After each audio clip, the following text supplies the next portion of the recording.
It's 2020 and the first quarter. Would like to welcome you, Advocate Mtibi, and your team. We are encouraged by the good work. We hope that it will be part of your presentation. And thank you. Still have past 10 to make a. Please.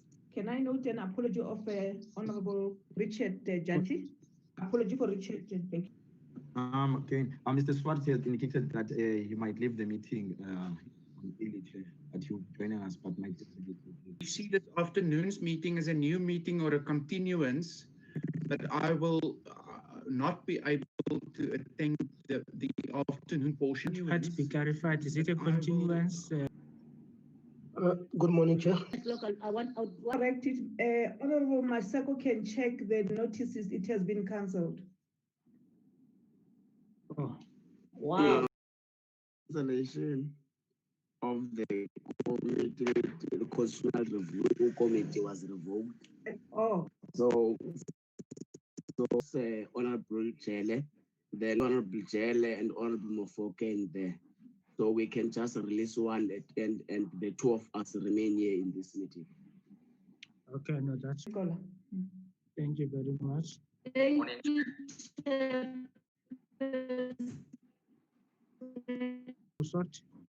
Morning, Chair, and to my colleagues. I also need to leave early, Chair. Just my apologies in anticipation. Thank you so much.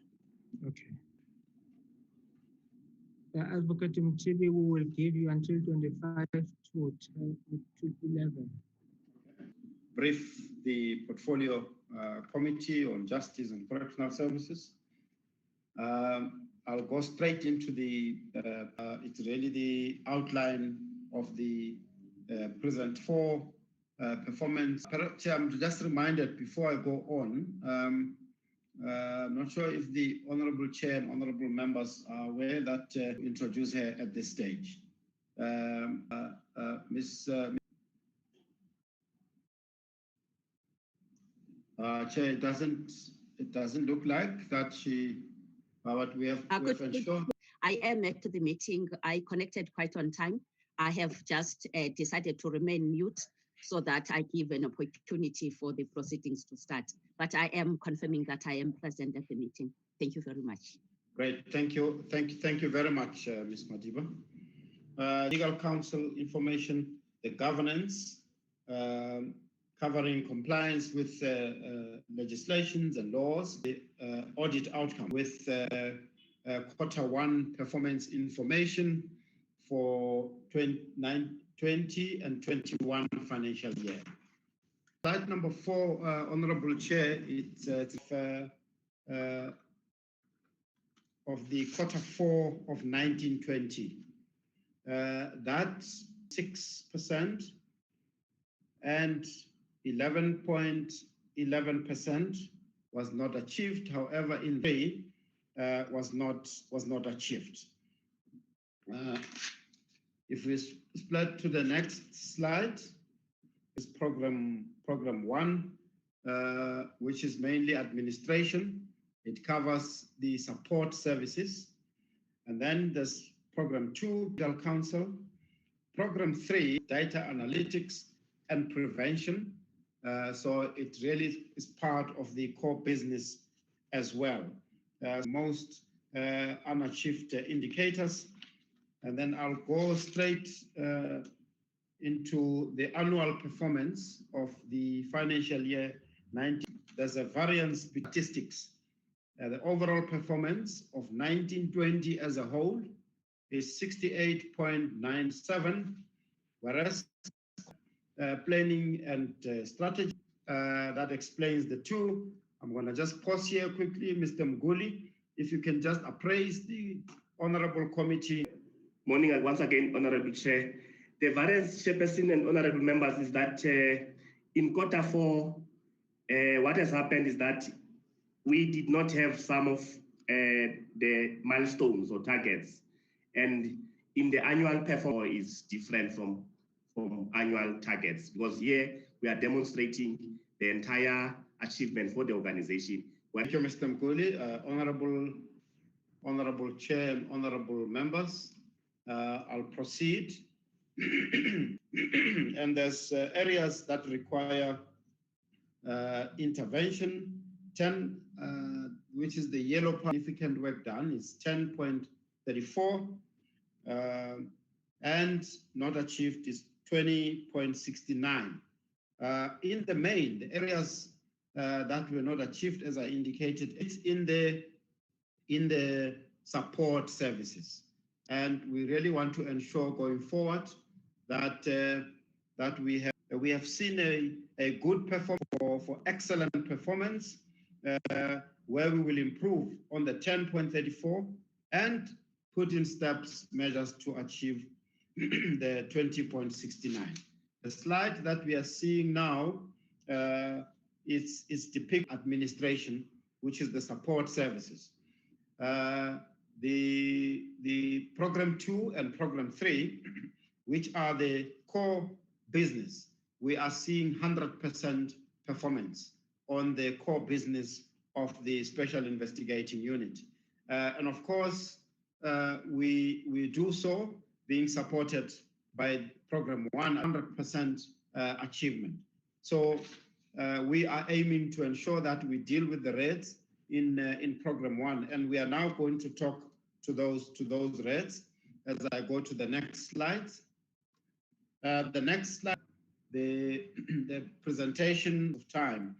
The percentage of invoices paid, valid invoices paid within 30 days as per agreed payment or as per agreed payment terms. That remains an area which we really want to see handled. In that area, it's pretty much manual at the moment, and we are working hard with the finance team. We are aware when the certain payments are coming through, so that there's a proactive action on the performance. As I said, we would really like to see 100% on that one. The percent target was 12%. There's 11% variance. It is indeed so that if it officer will talk to that later on in the slides, we are indicating that we really kept us with regard to the employment equity, which is one of our important aspects in our strategy, but they indicated a difference in interpretation of what's referred to as Section 20 in the Employment Equity Act. So, to an extent that, so that we can fast track the recruitment. We've got the information in the pack on how we are going to fund. Sorry, Honorable Chair, before I proceed forward, on the previous slide, I made a note, members, we submitted it to the portfolio committee that indicates our trajectory and the plan on the recruitment. So this delay that has been caused by the engagement with the trade unions will not affect dealing with the vacancy rate. Percentage of signed performance agreements. This is yet another area, Honorable Chair, which we really want to ensure that we speed it up. At the moment, it remains unachieved, and we've had quite a lengthy engagement at the audit committee with the Auditor General.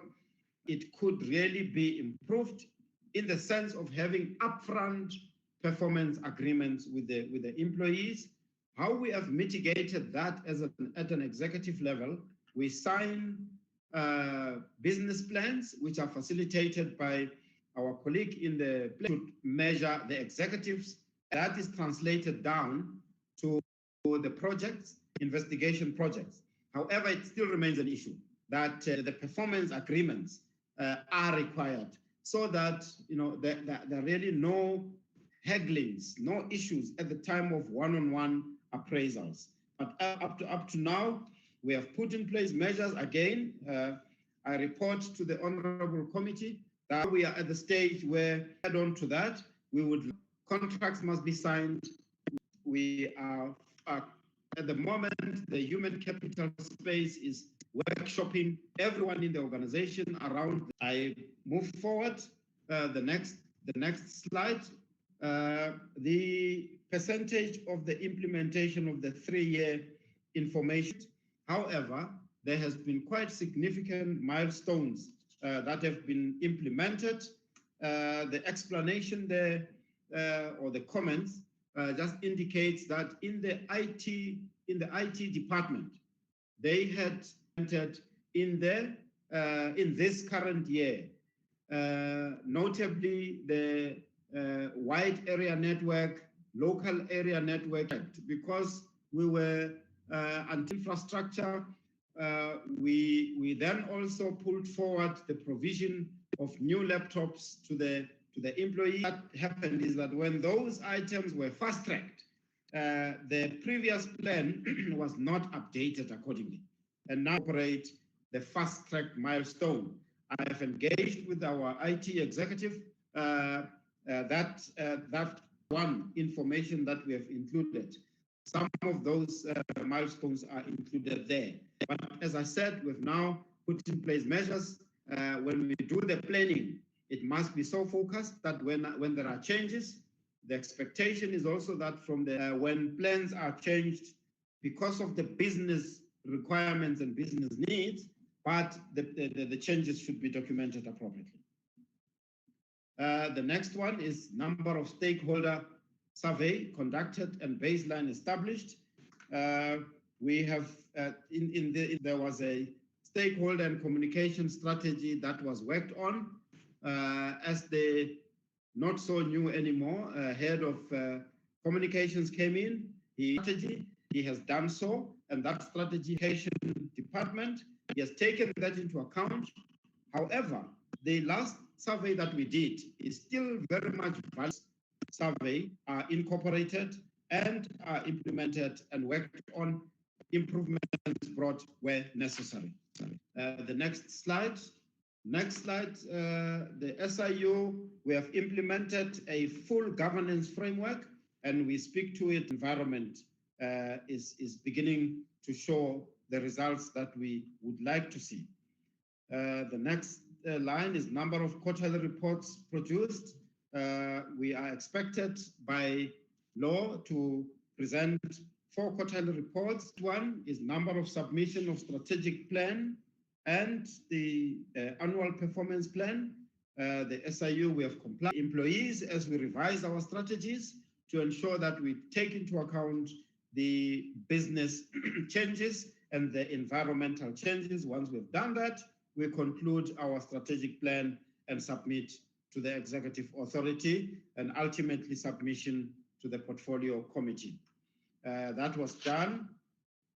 The next slide, this one also shows another item which was not achieved, which is the percentage of the implementation of the legal compliance framework.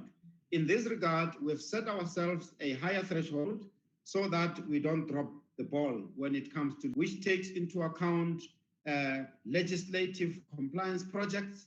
So we would like to see a dashboard, but so as I said, it's a higher threshold that we set for ourselves. But at the moment, we are covering the SIU approved compliance framework with compliance policy there. It has since management framework, and it's also what's left at the moment really is that our legal department is undergoing interviews that will see the appointment of the compliance manager that will take us through to this higher threshold that we have set ourselves where we want to. So the red there is really that we did not achieve this higher threshold that we have set for ourselves, but we are satisfied that this one, we ensure that every year members of SIU declare their interest, and this is reviewed on a continuous basis by our chief risk officer, who's also in attendance. And there are new technologies or new ways of detecting fraud. We incorporate those, and that is done. But the security risk assessment that we have done, we have taken a decision that we need to interact with our JCPS colleagues. There was a matter tabled at JCPS that the government needed to build buildings and government entities, but that process has really stalled. It has been delayed, and our landlords do provide security.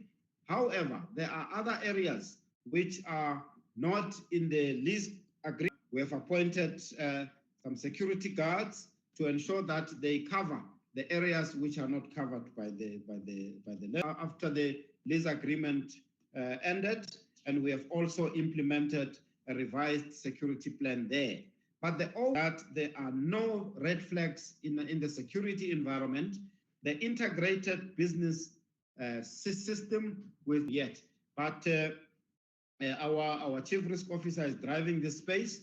We will ensure that we drive it. For internal audits conducted accordance with the internal audit plan. The explanation there, as you can see, and here Ms. Boarato Lishope is the executive of audit. If you've got a point to add, because you are an independent entity, you report directly to the chair of the audit. Do you want to comment there? Or I'm Boarato Lishope, the chief audit executive. The comment is sufficient. The audit was completed outside the financial year. That's why it could not be counted. Thank you, HOU. All right. But also, let me check, HOU. Would you like a comment from myself, or should I just leave it with the CAE? Well, if you want to comment through you, Honorable Chair, can we allow the Chair of the Audit Committee to comment? No, Honorable Advocate Mtebi. Honorable Chair. Moving forward, the next slide is about the improvement of the SIU risk maturity, SIU maturing from level 1 up to level 6, as you can see on the left-hand side. This is conducted by the National Treasury, so we invite them from time to time to come and review the internal risk process. That has not been achieved relates to the testing of the business continuity management, the disaster recovery plan, and that is planned. It was planned for Q4. It has not been done. So as we speak, we have worked with the IT space and the chief risk officer.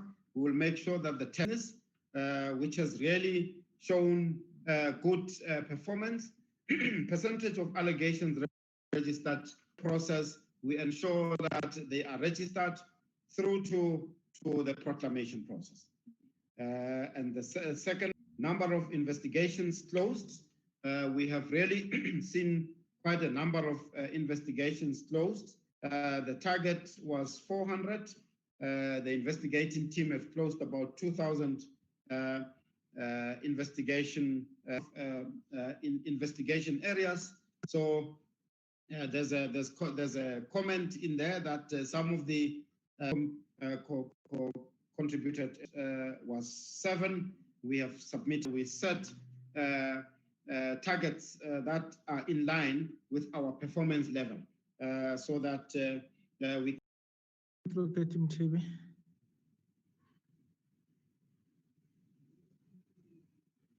Advocate Mtebi, I think there is a. I was muted and I didn't mute at all. The rate at which you are going, you are unlikely to meet the time.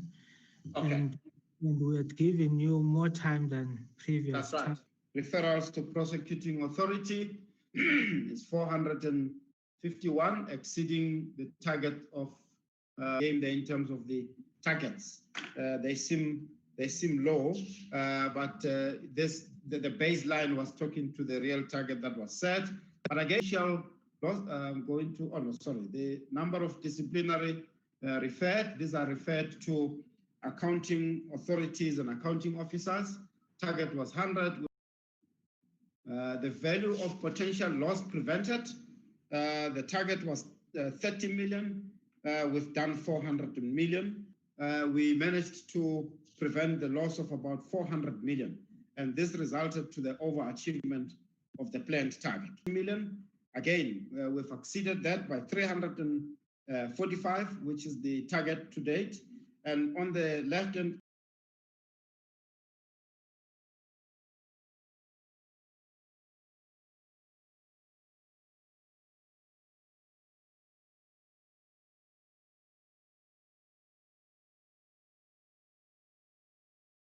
was 800 million. Again, in our ESCOM space, we have seen a contract set aside, and this is the Tegeta contract, which was set aside and is valued at 3.7 billion. At the moment, evidence was referred for institution of civil litigation. In this case, we have targeted 1.5 billion. We've exceeded that, Chair, by 2.1 billion. Again, it just shows that since the establishment of the special tribunal, we have had quite a number of matters, and the special tribunal is proving to be an important tool in our arsenal of fighting corruption. Most of the matters were of trend analysis that we contracted and progressed. The trend analysis is two: what vulnerability assessments. As we investigate, we also suggest improvements in the systems of the departments. We have done specific awareness as part of the prevention activities. We do also raise awareness around corruption.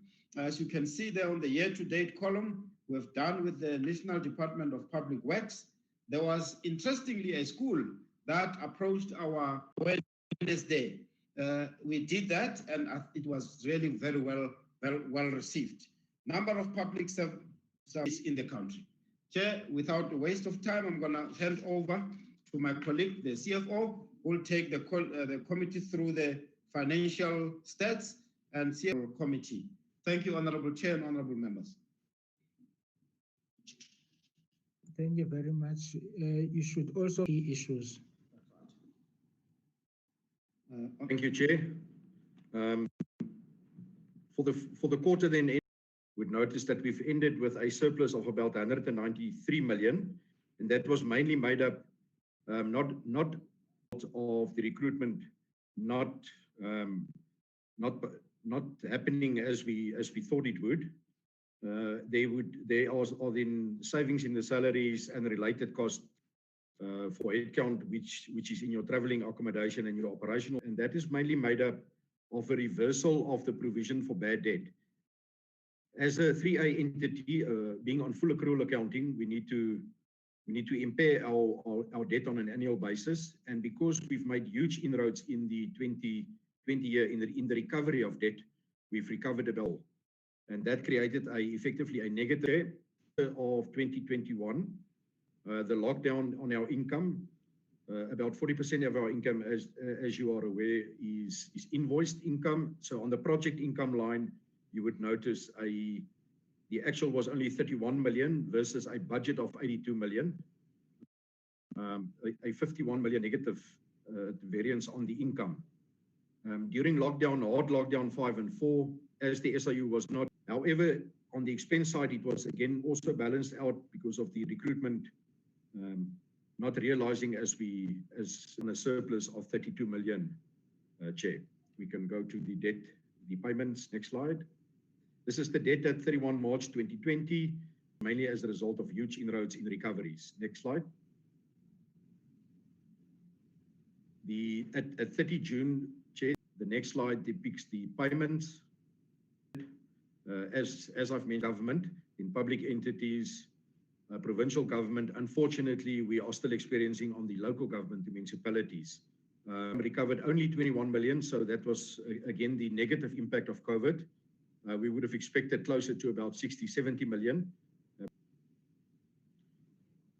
Just a quick update on the funding model. There's been some engagements and then very recent engagements that happened on the 5th of October with National Treasury. We had a long detailed workshop and various alternatives will now be considered in due course.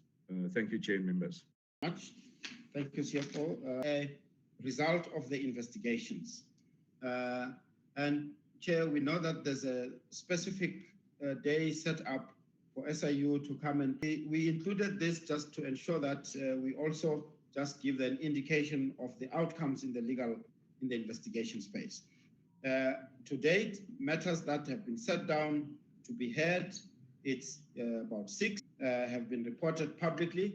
Received about 4 restraint orders. Restraint orders referring to some of those freezes that we have done as a strategy, that there are delays, but we have seen some movements.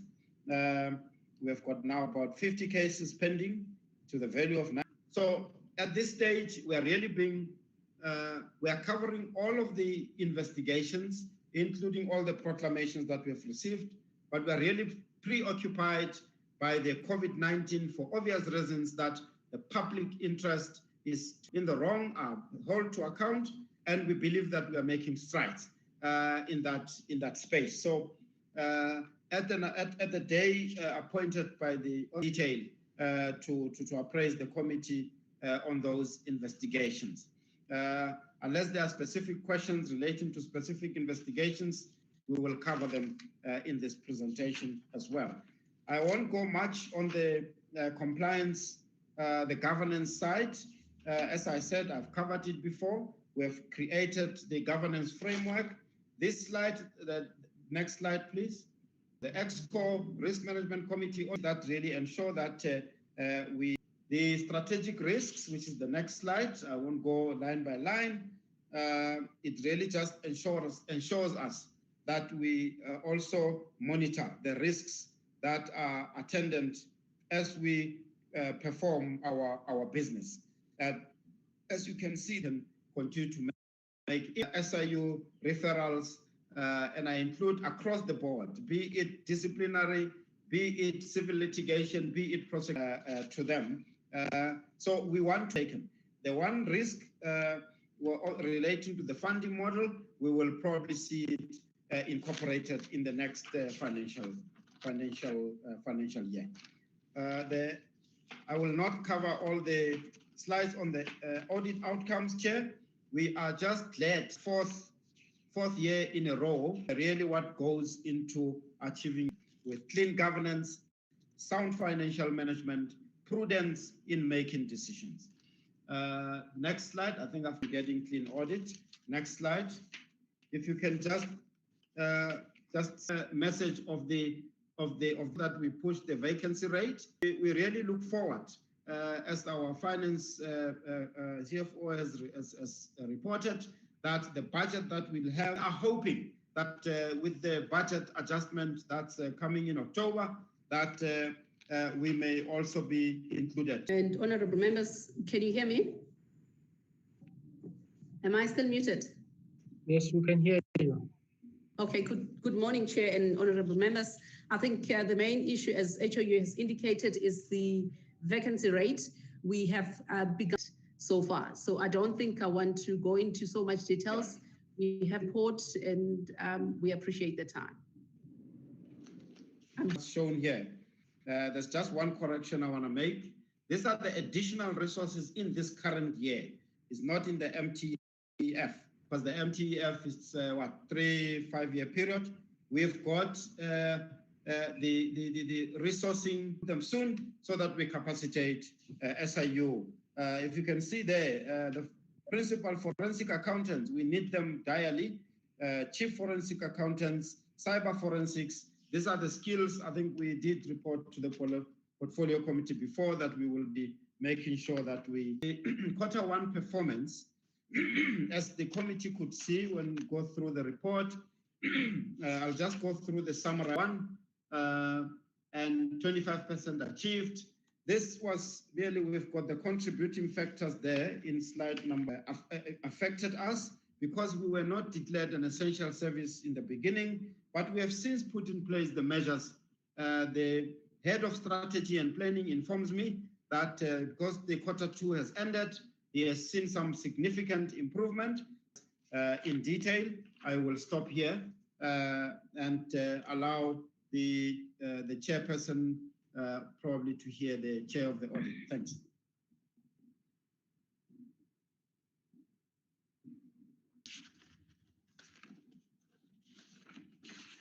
I don't know if you can still hear me, Chair. I just Advocate Mthibi. Thank you, Honourable Chair, Honourable Members. Hello?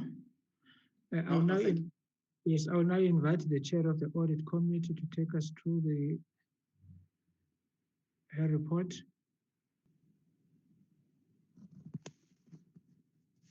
Thank you, Chair.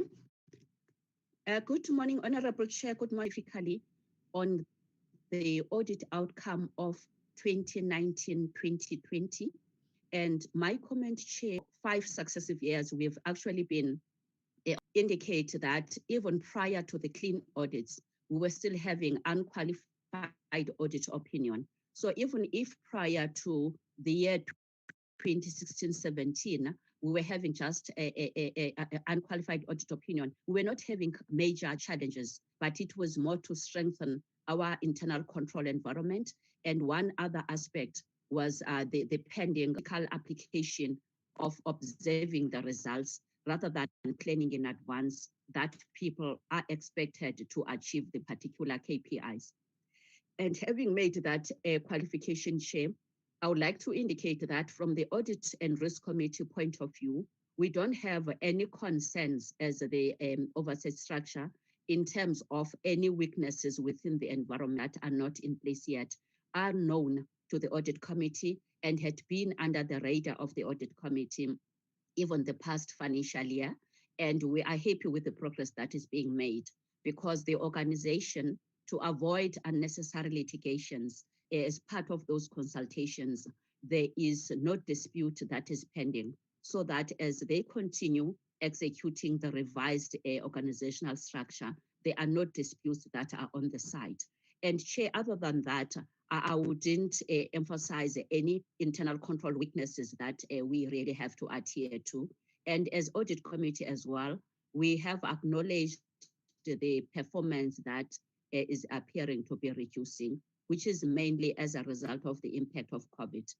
I'm not sure, Chair, maybe from the side of Parliament as to how it can be considered that SIU is actually rendering a service that is essential.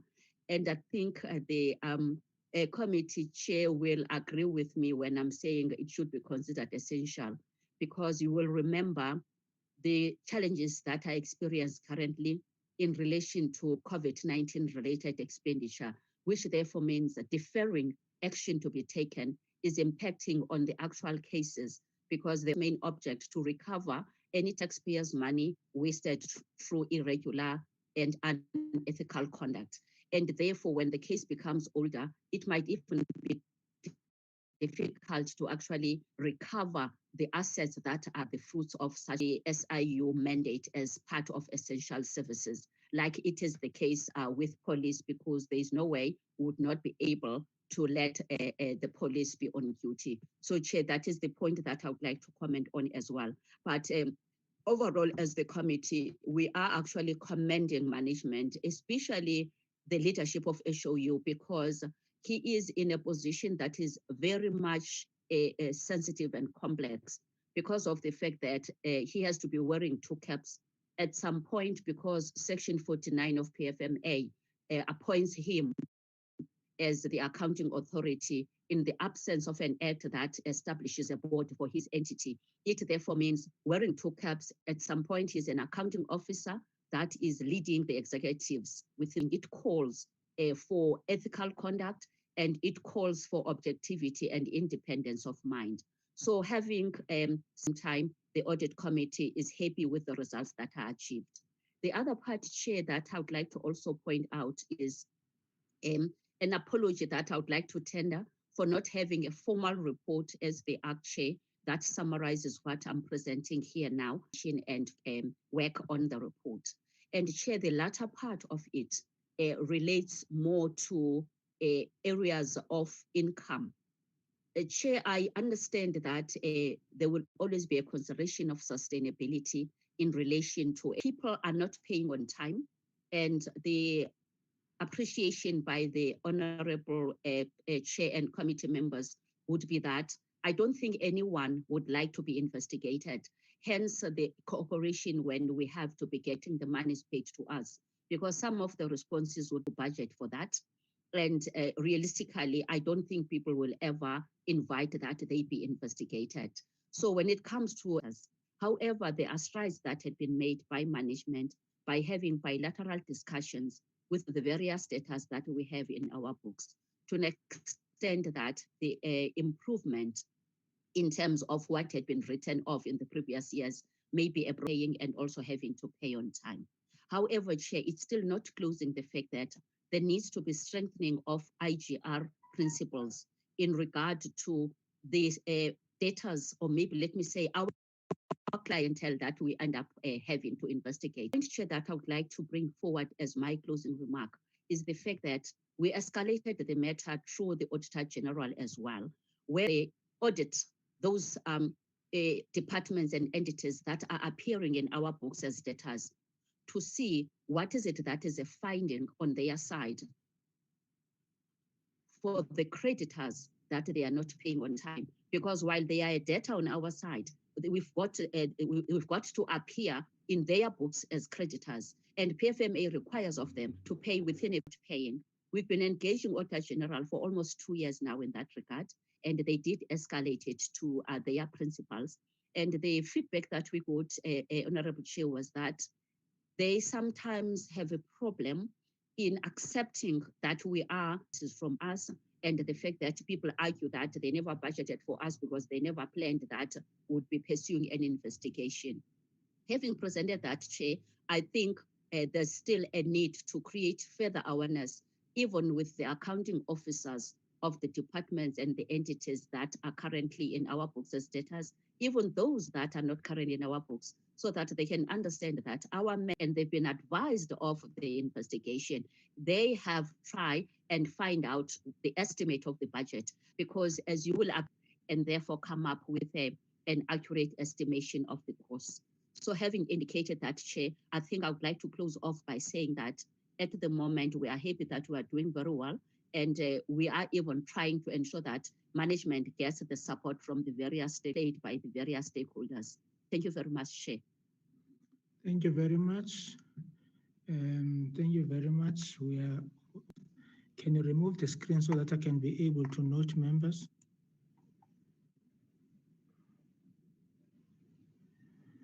Can you remove the screen, SIU, so that I can be able to see members?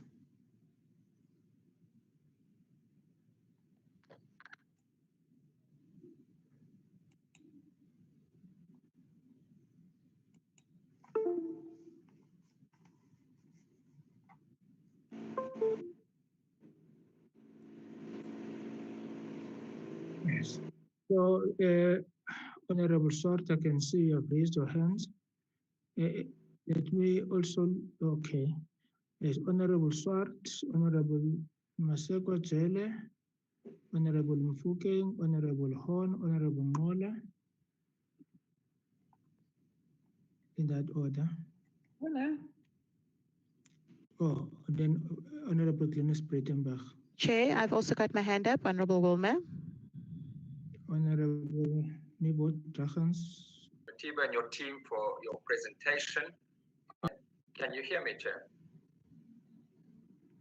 Can other members hear me? Hello? Yes, we can hear you. I don't think the Chair can hear me, but I'm going to continue, Chair. Can you hear me? Yes, I can hear you now. Okay, thank you, Chair. My apologies. I just wanted to commend and congratulate Advocate Matiba and his team for the clean audits and for the incredible hard work that you are performing to fight corruption in our nation. Again, I think the committee expressed itself that we were concerned that you were not declared an essential. Chair, would need your guidance because I understand there's going to be a separate briefing on particular cases. So I would like to just ask a few questions. My concern has been expressed before about your funding model, in particular, the reliance on your clients to pay. And I think that you gave us an indication that is being addressed. But again, Chair, this is a particular concern about the whole funding model. If you see, it may well increase now because of other departments having their budgets cut.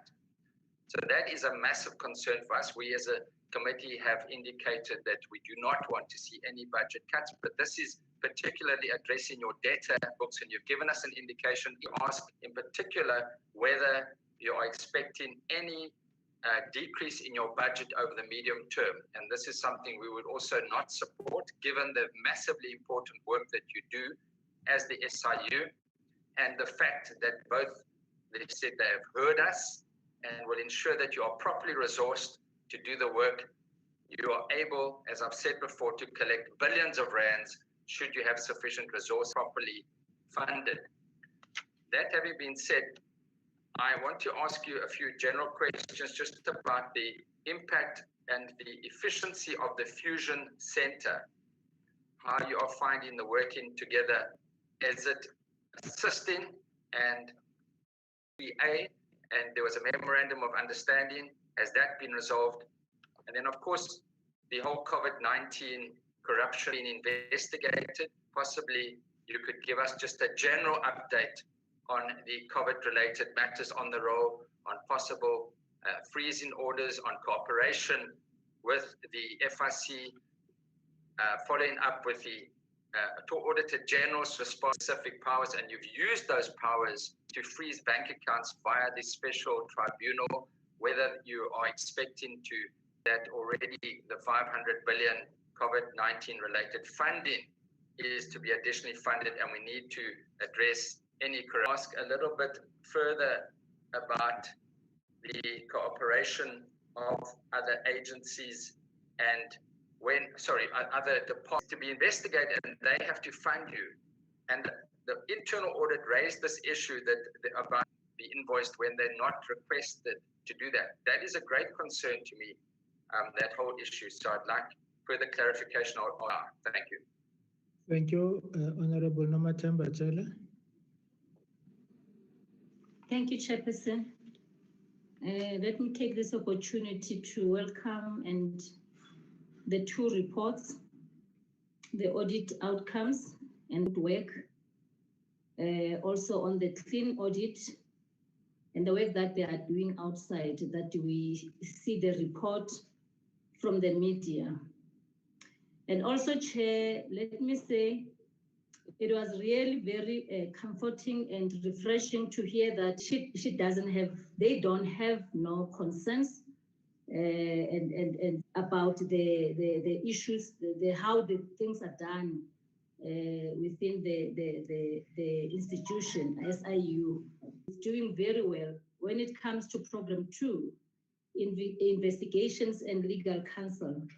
We also indeed want to applaud them because they are not doing well on the issues of administration, as it has been reported, and we've seen that one, particularly when they are going to do their recruitment, because they are doing well on the issues of investigations. I think in their recruitment, they must make sure that they get real administration. They can also consider involving those that have done paralegal to at least to lower not to lower the standard, but also to allow to bring others who can concentrate more, who will also have interest that side, and then maybe we need help. Another chairperson, another question, maybe clarity that I would want to have, it is Advocate Mutibi presented that they would like to fast track on the issue of vacancy rate. Maybe one would want to get, if you can share more information on this one, exactly what is the problem, except the issue of COVID-19 that came with its own difficulties, Chairperson. If we can get more information on that part of the issue of the vacancy rates.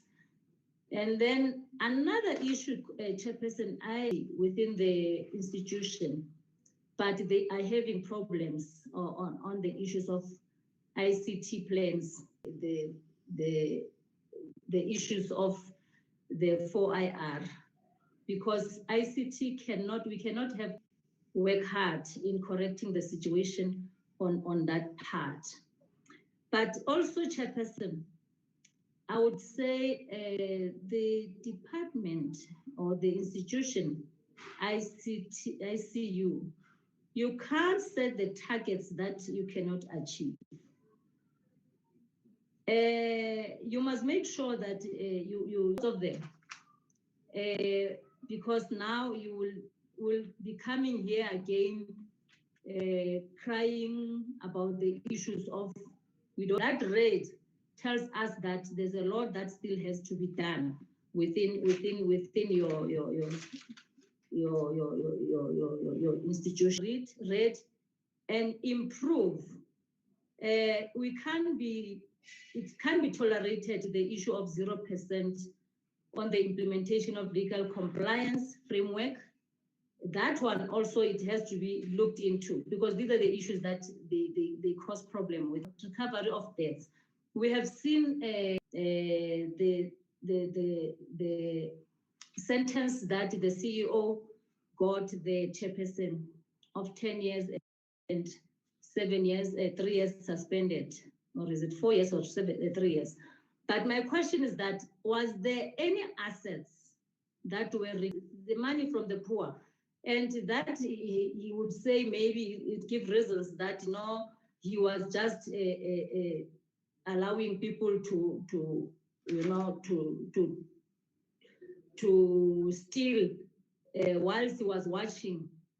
I don't think that we need to overlook the issue of getting some recovery from that money, because I don't think that he did not, he has been given that 10 years.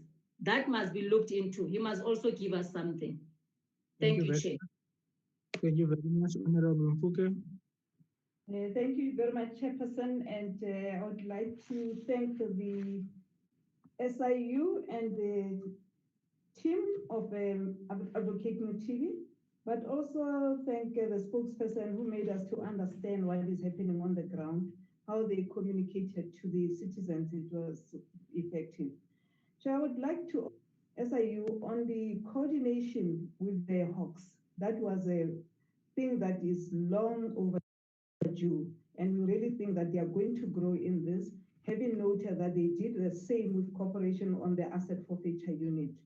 But one would want to say that on the asset forfeiture unit and talk about the assets that are actually confiscated from people, and tell us in future what is it that is happening, because we cannot allow cases that goes for as an item that we need to look at in future. I want to check on the issue of the human resources. One has seen you had adverts, and that is welcome. But I want to check on the issue that you were talking about the last time. Forensic investigation source capacity, maybe of private forensic, and is it costly or are you managing? And the other part is about the agencies that are open. How far are you managing to get them? Because even advertising, we know that the thing is that you must get suit. Maseko Jele covered me onto how can you do that? What kind of people can you bring on board the ICT issue? Chair, I'm also and want to thank you for that good job. The last part, it will be on the issue of the Master's Office investigations. I want to know how many. Thank you, Honorable Horn. Thank you, Chair. Congratulations on the clean audit. And I want to add my voice by saying that I think the investigation into the COVID-related corruption was good to hear. And from our side, I think we've seen over the last years a real progress in terms of making the SIU as an institutionalized, obviously is one of the aspects apart from audit outcomes, etc., which is very positive. While I am then on the special language used about the special tribunal, and it's not necessarily from the side of the SIU, but sometimes even them, one sometimes get the sense that there's not a proper distance between the special tribunal and the SIU, because it's possibly one can get the sense that the SIU. So I would very much urge that to not run into trouble with accusations of a lack of independence going forward. For this vein, it has been noted that the Special Tribunal, their website is part of the Department of Justice's website. And one would think that it being a tribunal, it should rather seek to be held. The mentioned name of another briefing regarding the full list of proclamations and investigations. Currently, it's not contained on our draft fourth-term program, and I want to argue that this is specifically regarding this, is that with the big focus, and rightfully so, on the investigation into COVID-related corruption and maladministration, other proclamations and investigations could be put on the back burner. So I would very much update of the status of all investigations, obviously not sensitive information which could impact the effectiveness of investigations has taken a very long time. So I would urge that we ask the SIU for a written these proclamations in the meantime.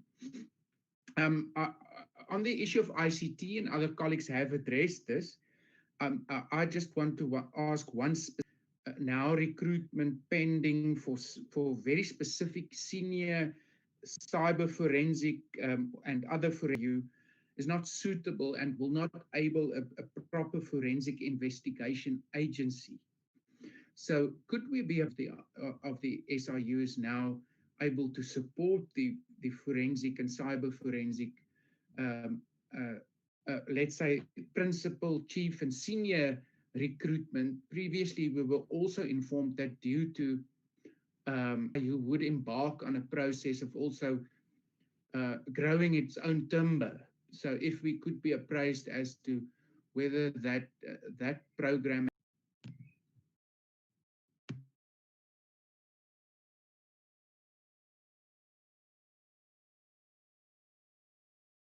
Oh, sorry.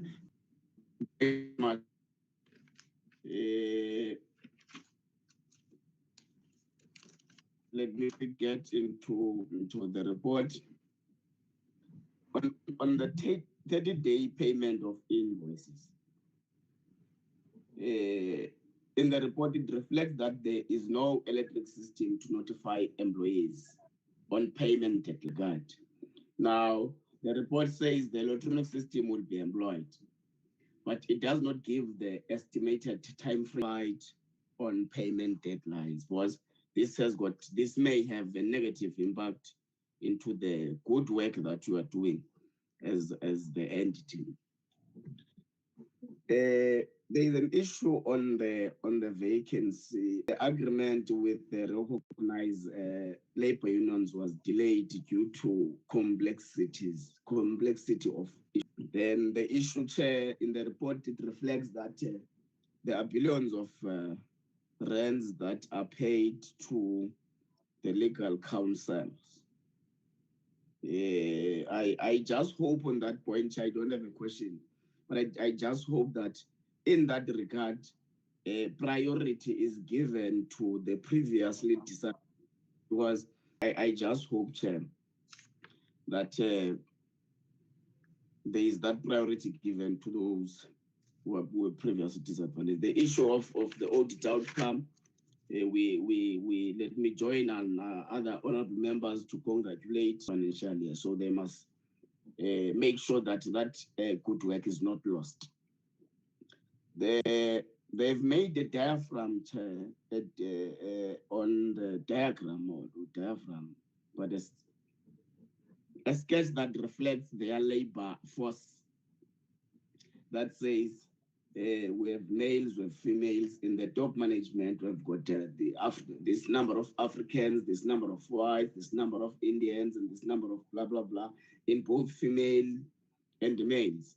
They went down to make it, to categorize their employment on saying we have to not reflect to such its youth and people living with disabilities. So as much as it is a good reflection of how we analyze their labor force, but I think they must go further and abilities. The issue, Chair, on the recovery of potential money and as across board have been interrupted by the lockdown. Now, what then becomes the recovery plan for them to ensure that this work is not left behind on the recovery of potential money and Thank you very much, Chair. Thank you very much, did. Honorable Kola already covered me with regard to the 30-day payment or the notices for payment. I would just like to know what is the time frame for the electronic system to put the electronic system in place. And then my other question relates to the at 0%. So I'm concerned about that. But in your report, you say that the progress of registering with notice to key building blocks. Now, what are those? What are the key building blocks that you mentioned to preventing you from signing the performance agreements? So I just want to know what that is.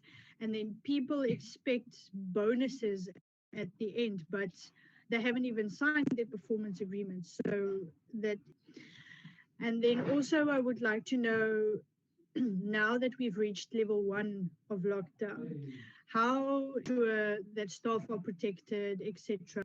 Thank you very much, Honorable Glenis Breitenbach. Thank you very much, Mr. Chair. Thank you very much. Over to you, Advocate Mtibi and your team.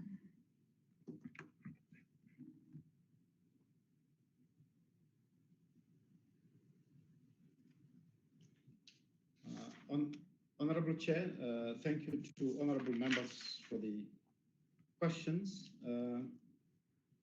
We, with humility, appreciate the congratulations on the clean audit. We would like to ensure, excuse me, we would like to ensure that we continue on that trajectory of a clean audit. We take governance very serious. We take prudence in making decisions serious. Where there are improvements required, we will ensure that they are brought in. To that end, we have instituted through the Chief Audit Executive the Audit Improvement Plan process, which is monitored by the Audit Committee. All the executives are involved. So all the findings that have been made are monitored over time to make sure that we close. Honorable Swart, thank you very much for the questions. The funding model really is sure that we start addressing it. As recent as the CFO can mention, he met with the Treasury officials in this week, or was it last week? But it's recent. So just to show that we are taking that forward, we would like finalized the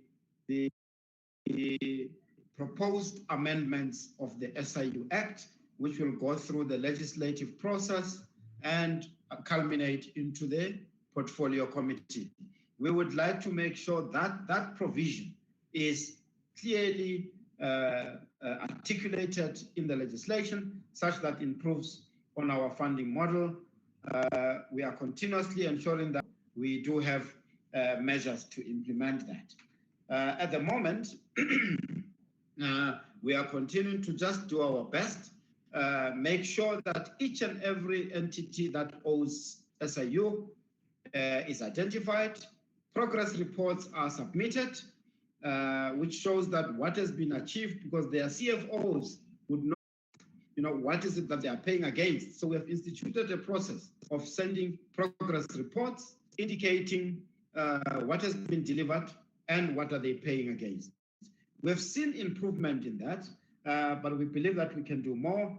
In fact, Treasury CFO informs me and given and saying they will direct letters to all these entities that are owing to ensure that we continue to thrive also becomes very important. That the Auditor General could also play an important role when they audit those entities and just determine, because there's really no so that the payment terms apply to SIU as well. Justice Department of National Treasury, when we presented our requirements in the process that would go into, amongst others, and CFO, if you can just make a note, please, if you've got a certain amount on which we might be cut, SIU and the other entities in the Treasury, that if we are cut, of course, we do have a base on which we can now continue with the recruitment that's underway. But down the line, if we are cut, it's going to have a huge implication and negative implication such that we will not be able to, that in the adjustment enforcement agencies are really not cut. But CFO, as I said, make a note if you have received. Honorable Swart, thank you for that question. We are part of the Fusion established to ensure that we beef up and improve collaboration. We have seen significant the focus areas in the COVID-19 investigation in Gauteng, but it's also showing benefits in other areas. In Gauteng, our partners at the Fusion Center, in terms of ensuring that the criminal part of our investigation is dealt with speedily. Hawks, SIU, FIC are dealing with that part. I'm informed that it's gaining momentum and we are likely to see the results or resulting in arrests soon. Now, when it comes to civil litigation, all of those monies that we had to trace, FIC came to the party. We were able to trace where those money up with all our follow-ups, and we were able to ultimately freeze those accounts where they have gone to. So the message I'm sending to the Honorable Committee is that an important center. Of course, they keep on saying, particularly when there's a request on the FIC, is that banks and from other areas. So we need to bear with them, but we continue to raise, they've seen good collaboration with the NPA when it comes to prosecution-led investigations. They are involved in the criminal processes. I'll come back to the ones where we have now just really made arrests with what the Honorable Chair has indicated. The arrest now with the asbestos case are beginning to show results, and we are really glad that it's showing traction. What we are improving on now is that the NPA and rightfully has said this should be a tripartite MOU. So we are improving on it. We are including Hawks as part of the signatory so that we can include some of the improvements.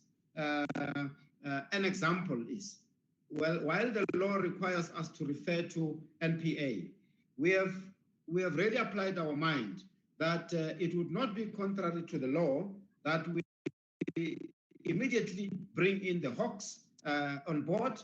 Docket is registered, all the administrative part is done, and if there's further investigations that needs to be done, and they're done quickly, and then there's convergence of efforts on the three of us to make sure that we produce a quick quality results. COVID investigations, yes, we have good cooperations with the Auditor General. We have had a session with the Auditor General. We are having, we do have MOU as SIU with Auditor General, Fusion Center members, with all the law enforcement agencies, presenting to us their COVID-19 report from the Auditor General are dealt with speedily. There's good cooperation with NPA, with investigations that are based on non-compliance with PFMA. And those are the prosecutions that we will also want to see conducted. because PFMA management in government is very important. So we would like to see prosecutions and at all levels, whether it's officials, accounting, referrals.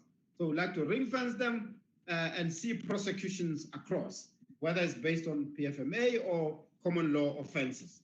So we are seeing a corpse, Honorable Swart, and if need be, our chief legal can just indicate the list of cases. We've reported that those cases now are valuing contract values of matters enrolled at Special Tribunal is about more than 5 billion. So we are seeing we need to recover those, and we are going to see more freezes. An example is the case that was held yesterday, using the account of the companies related. The legal process is underway. It's been postponed to next week. We are hoping for an order. Phrases that I foresee, when they have to pay. I think I've covered this part. We are making sure that, because what they have said before, when we're calling them sort of progress reports, just in brief, they are not the reports as would be presented to the president, but simply indicating the goals achieved. Investigation, although there are some who pay, but the overall view we have, the payment process by a significant number of these state institutions is quite worrying, and that's why we want to speed up the process, and how the committee could assist. It would really be appreciated, indicate that it is important that the fees of SIU be paid, because over time, if they are not paid, again, coupled to the funding model that we have at the moment, it's really going to result in the operations being affected. I'd like to thank you very much, Honorable Jelle, for the congratulations. However, the issues of administration, and thank you very much for that.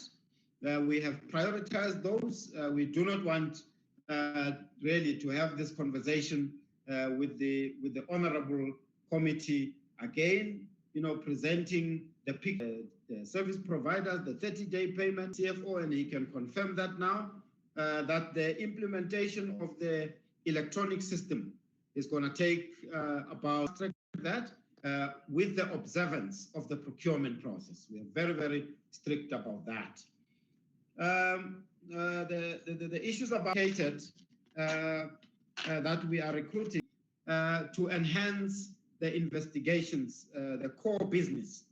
We've taken into account the comment relating to the recruitment to enhance the administration program, which we call the enabling functions.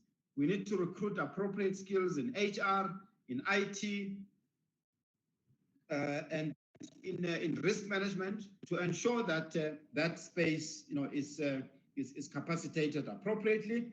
We've taken note of if there are those who are paralegals who would have a sense of our legal. We can't set the targets that we cannot achieve. And when we now go into the new strategy review, we have to make sure that our targets adhere to that SMART principle.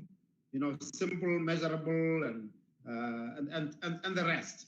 That those principles have been tested, a best practice. So we have to make sure that they are ultimately come back and say, we haven't achieved when we have really not applied the SMART principles appropriately. The issue of implementation of the recovery of debts, I covered that. On the issue of the VBS, that matter is handled by our colleagues at Hawks and NPA. We cooperate. We do that quite effectively. But NPA asset forfeiture unit would probably be in a process and forfeited. That part receives attention. We will continue to interact with our colleagues there to ensure that that is taken into account. But the Honorable Mufokeng, thank you very much for the congratulations, and particularly the spokesperson. We've really worked very hard in terms of the communication strategy. We will still continue to do that to the public. And also for the coordination with the Hawks, thank you very much for that comment. We've by SIU investigation in a proclamation are brought on board when we identified criminal. Continue to get regular briefing. We execution following. We are going to defend the 25 million that Mr. Sodi has now approached the department to claim as an outstanding amount. And we are saying we cannot have that. We are going to defend together with the department that claim. We have spoken amongst ourselves. We now both almost have similar provisions, but we are ensuring that we focus on the civil litigation or the civil recovery part, and we talk together so that we don't really compromise our processes, and ensure that we produce the appropriate legal outcomes. The issue around forensic investigations and insourcing of private services, yes, indeed, we do have the panel of service providers, and we have put that in place. As we started with our resourcing strategy, with the restructuring, we said we will have a dual resourcing strategy where in the main we place emphasis on ensuring that we build internal capacity. Specialists that we will not ordinarily employ, like your engineers, quantity surveyors, and you also have forensic project managers, which we tap into from time to time. But we would like to make sure that we build in, we don't continue to use the panel as often. It is correct that their fees are not, if I were to use the word, they are not cheap. But the process to get them on panel has been on a competitive basis, so that we do have a competitive pricing, and that the procurement process is followed. But we do take the point, we take the advice, and we agree with that we need to build internal capacity so that we reduce the disability employment, also covered by Honorable Ngola. We will make sure that when we employ, we employ all those who have been previously disabled, all of those other categories that have been included in the employment equity. On the master's side, my colleague, Mr. Lekgeto, I hope you can quickly indicate to the Honorable Committee, and is against very senior people in the masters. We've also made criminal referrals. Mr. Lekgeto, are you able to confirm the numbers quickly to the Honorable Committee? Thank you, HOU. Thank you, Honorable Chair and Honorable Committee. I can confirm that we have done 2 DC referral and 1 criminal referrals, and the allegation were not substantive enough. So there's a lot that is coming in terms of the masters. Thank you. Thank you very much, my colleague, Mr. Lekgeto. We are so preoccupied with the COVID-19 investigations, but Mr. Lekgeto oversees the investigations in SIU.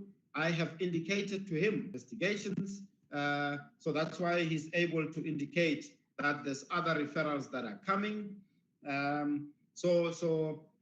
We would like to make sure that that master's investigation and the other investigations that we have reported to the committee before also are progressed. Honorable Hon, again, thank you very much for the clean audit. Congratulations and the progress that you have observed on COVID-19. Yes, indeed, the committee has really supported us in the establishment of the tribunal. It's really proving to be an important tool in the arsenal that we have of fighting corruption. But Honorable Hon, you're making a very critical point. In fact, there is an unintended perception that may be created here, that the distance between SIU and special tribunal is such that it might impact on the seeming independence, and we want to deal with that.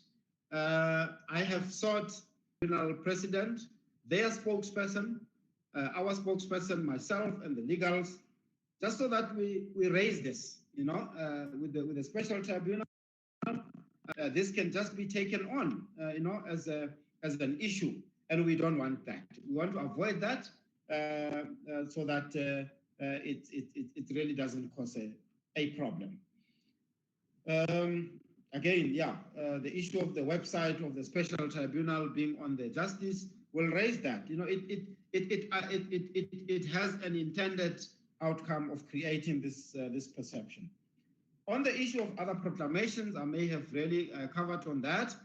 I've spoken to my colleague, Mr. Lekgeto. We need to make sure that on the municipalities we proceed, and when the committee invites us to show progress or to present on these investigations, we will show the status.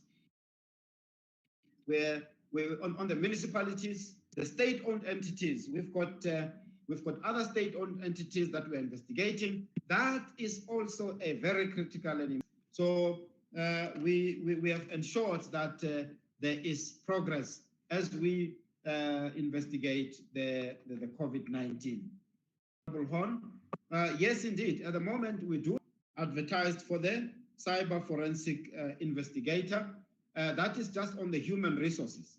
On the IT space, yes, part of the improvement we have identified, because we have benchmarked our peer anti-corruption agencies, and we have seen the kind of tools that they use.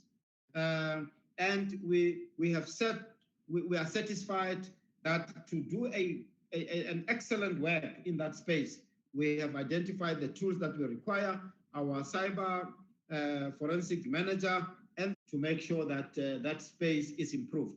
But at the moment, we do have sufficient capacity in terms of the human resources, because we remember when we reported, it was on the masters. When we imaged computers, we had to tap onto the private panel to ensure that we do the imaging quickly. The recruitment of the human resources is to ensure that we can build up that capacity. Been completed, and we're really proud to say most of those are young graduates. We are still working on the internal processes to ensure that we don't send those graduates back to the streets. That, I said to my colleagues, that is the worst thing we can do. That when the internship has come to an end, and we say, we can within the budget that we have, and ensure that the governance processes are observed. We want, of course, to make sure that they don't stay unemployed. That is our most important focus. In place, I'm informed by the CFO that within 4 to 6 months it should be in place. We look at the delays in the National Consultative Forum. We have really seen by our colleagues in the recognized trade union. We have sought to demonstrate that some of them we are meeting. It is also our primary concern and focus to ensure that we meet the employment equity plan of the department of the organization. So, but we are glad to say we are over that now. We just really need to fast track those recruitment processes. The priority to previously disadvantaged, yes, on the legal services, yes, attorney, but we are clear that we would like to achieve, and our chief legal has got a brief to ensure that that is observed. We've also taken into account, and we will ensure that we implement the youth and people with disabilities employment. The current recruitment that is underway is taking that into account. Honorable Ngola, that we're working with National Treasury to make sure that we fast track that space. Honorable Nivold, 30-day payment of services. I think we have covered that, and that is really top on. Indeed, we would like to avoid, which we have observed at the moment. The current system, it's in much output based.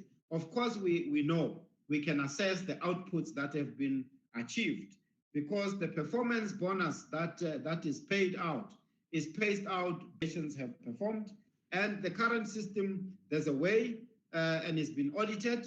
We have demonstrated to the AG how it works. It does give a satisfactory sense that the employees have, but of course it can be improved in so many ways by having the performance agreements.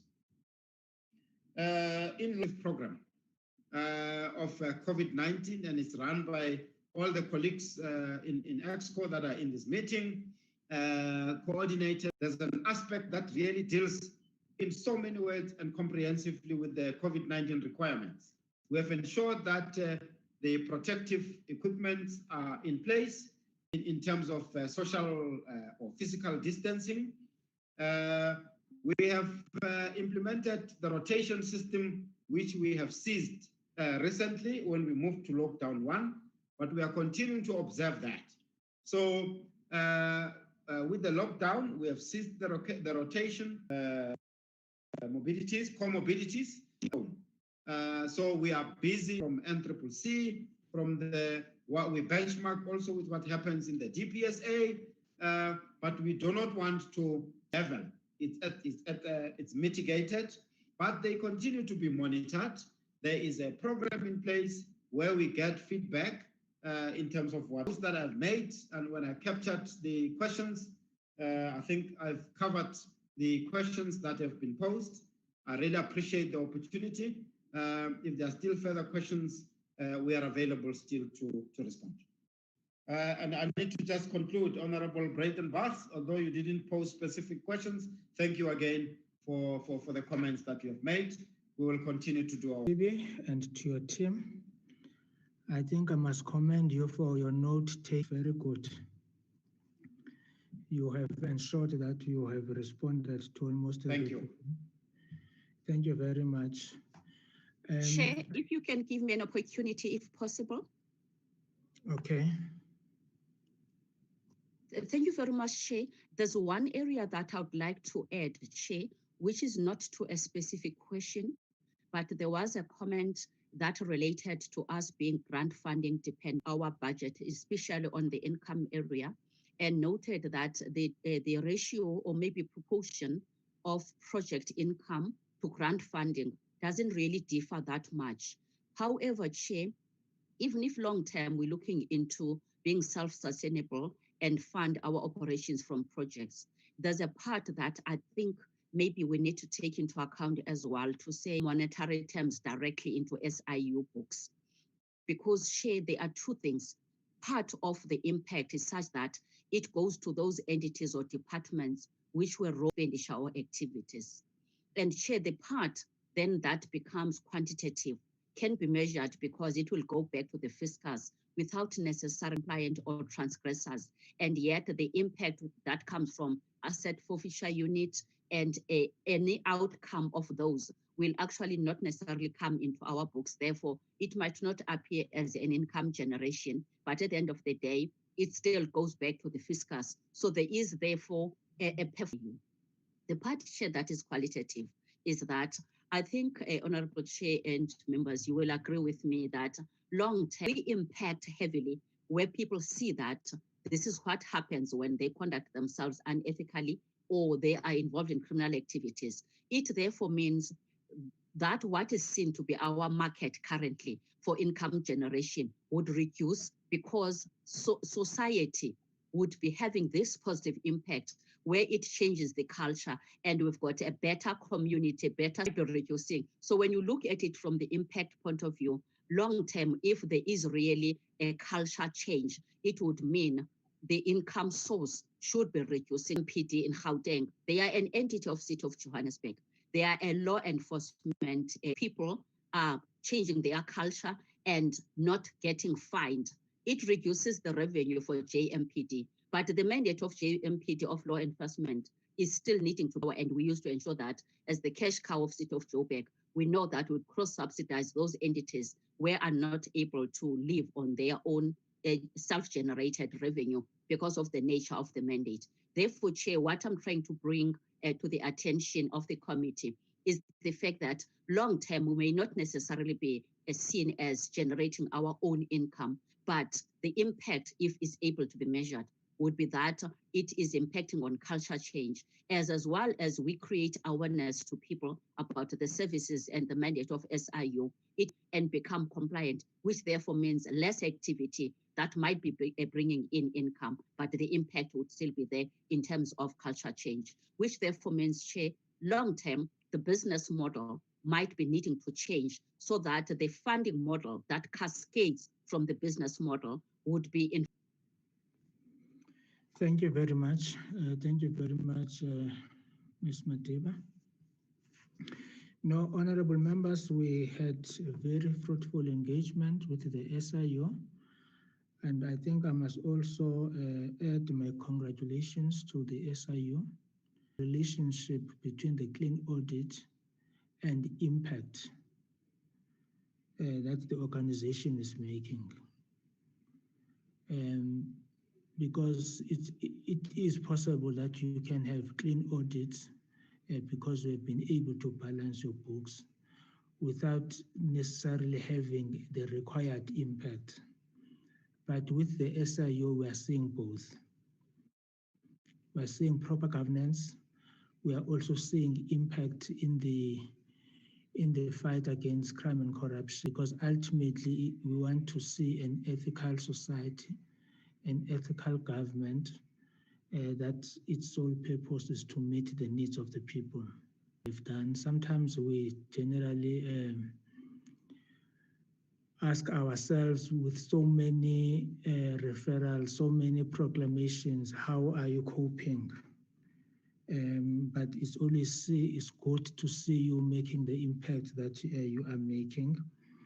That's the 3 GPV bills to come and brief us on the status of all the investigations before the end, and to also brief us on the remedial actions you would have taken to deal with the issues of administrations that Honorable Jale raised. Such a high impact on other issue administrations. We want to ensure that you deal with those issues so that a person gets the holistic picture, and that you continuously achieve this clean audit, because it's important that you must also have a moral high ground audit on your side. So what you are doing is very good. So it gives you a lot of moral boost to be in a position to investigate all the proclamations that are referred to you, because generally your house is clean. The other issue that I think you might need to respond to us in writing is on the issues of the panels that you keep. We would want to know the panels that you keep of the services that you get from outside. We want to know the list, the names, so that to check on our site, advocates that you have been briefing in the last 3 years. If we can get a list, we would like to know, for instance, whether women have been briefed, people from the previously disadvantaged for. If we could get that before the end of the year. It's a government policy, and there is a target of 2%.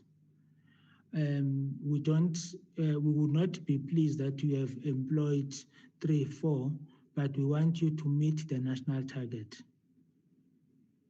With that, you continuously revive the organization. It's important that from time to time there is a collapse. I think that is going to invite you and the asset forfeiture unit. It would be good to look at if the asset forfeiture unit is in a process of rebuilding itself. How are you helping them to rebuild themselves? As the committee say to Parliament and to the Department of National Treasury, don't cut budgets.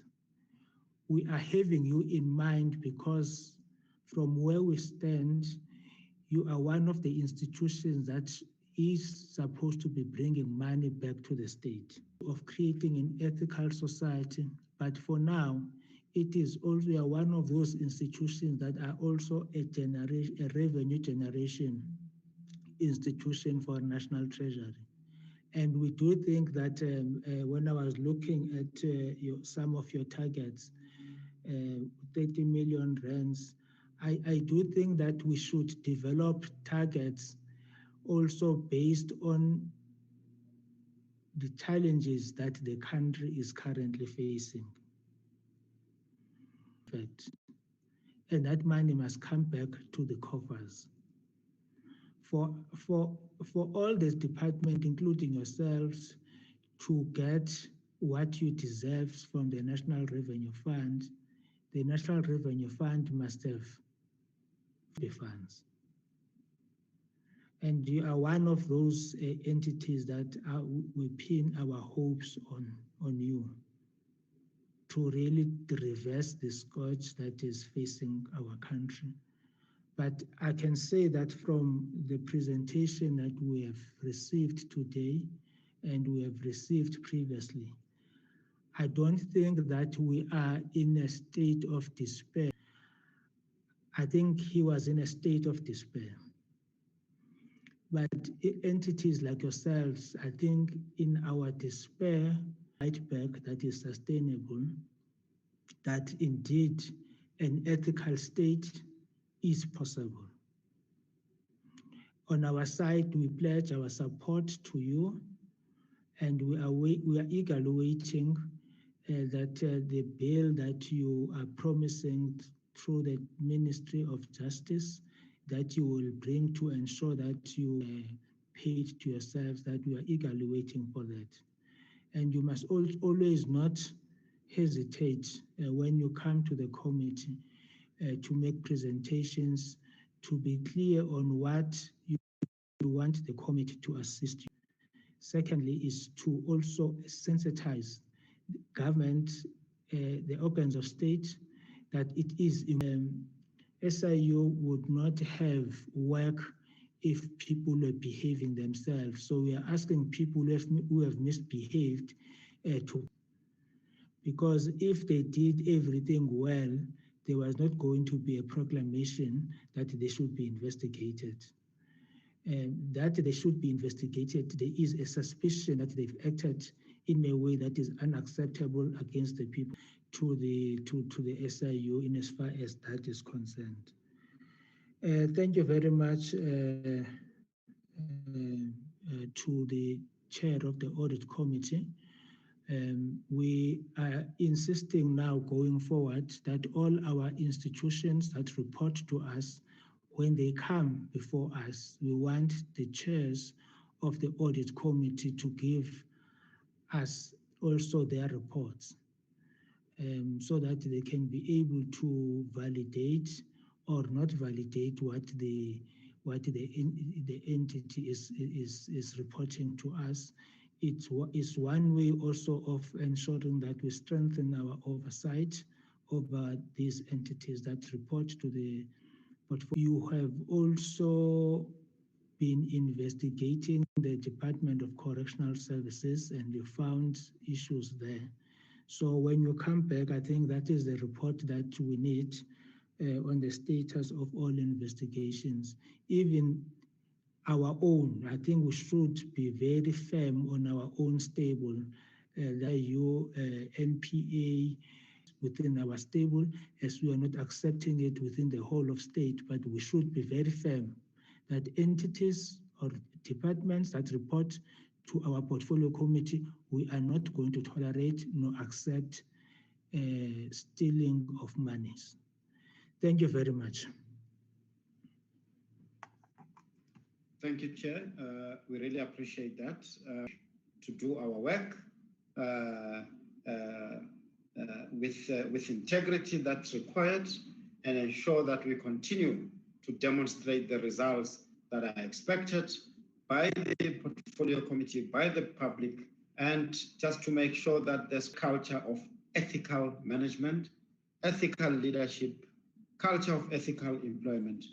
So that at the end, we also bring back that money that is so desired by the state, that has been lost by government through corrupt and fraudulent activities. Chair, we undertake, and we, on the trajectory that we are on, use every capacity we have to make sure that we deliver on our mandate. We appreciate the support of the portfolio committee, and we will also bring our part to make sure that we do our work diligently. Thank you very much. We really appreciate on behalf of. Thank you very much, honorable members. We will come back at 2. I'm advised that we are still using the same link. So let's see. Let's meet one another at 2 o'clock. The meeting is adjourned. Thank you. Thank you, Chair. Thank you, Chairperson. Thank you. Bye-bye. Come in. Yo, good timing. Wafika xa igqibo disconnect a meeting in.